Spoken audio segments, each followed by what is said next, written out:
விடுதலை சிறுத்தைகள் கட்சியின் துணை பொதுச் செயலாளரான ஆளூர் ஷானவாஸ் 2021ஆம் ஆண்டு சட்டமன்ற தேர்தலில் நாகப்பட்டினம் தொகுதியில் போட்டியிட்டு வெற்றி பெற்றார். இதனால் மீண்டும் 2026 சட்டமன்ற தேர்தலில் அவருக்கு போட்டியிட வாய்ப்பு வழங்கப்படும் என எதிர்பார்க்கப்பட்டது.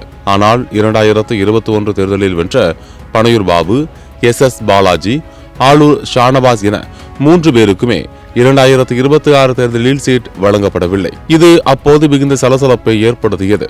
இதையடுத்து ஆளூர் ஷானவாஸ் ஒரு கட்சியில் யாருக்கு எப்போது எப்படி வாய்ப்பளிக்க வேண்டும் என்பது அக்கட்சியின் தலைமை எடுக்கும் முடிவாகும். அம்முடிவு எதுவாயினும் அதை ஏற்றுக்கொள்வதே சிறந்த அறமாகும். எனது பொது வாழ்க்கையில் நான் சட்டமன்ற உறுப்பினராக இருந்து பணியாற்றியதை விட இன்னும் வீரியத்துடன் தொடர்ந்து அரசியல் காலத்தில் பணியாற்றுவேன் என்பதையும் உறுதியுடன் தெரிவித்துக் கொள்கிறேன் என தெரிவித்தார். இதற்கிடையே சட்டமன்ற தேர்தல் முடிவுகளுக்கு பின் தாவேக ஆட்சியமைக்க பெரும்பான்மை கிடைக்காததால் காங்கிரஸ், இடதுசாரிகள், IUML ஆகிய கட்சிகளுடன் இணைந்து VCK கட்சி தாவேகவுக்கு ஆதரவளித்து ஆட்சியமைக்க உதவியது. இதற்கு பிரதிபலனாக VCKவிற்கு 2 அமைச்சர் பதவிகளை தாவேக வழங்கியிருக்கிறது.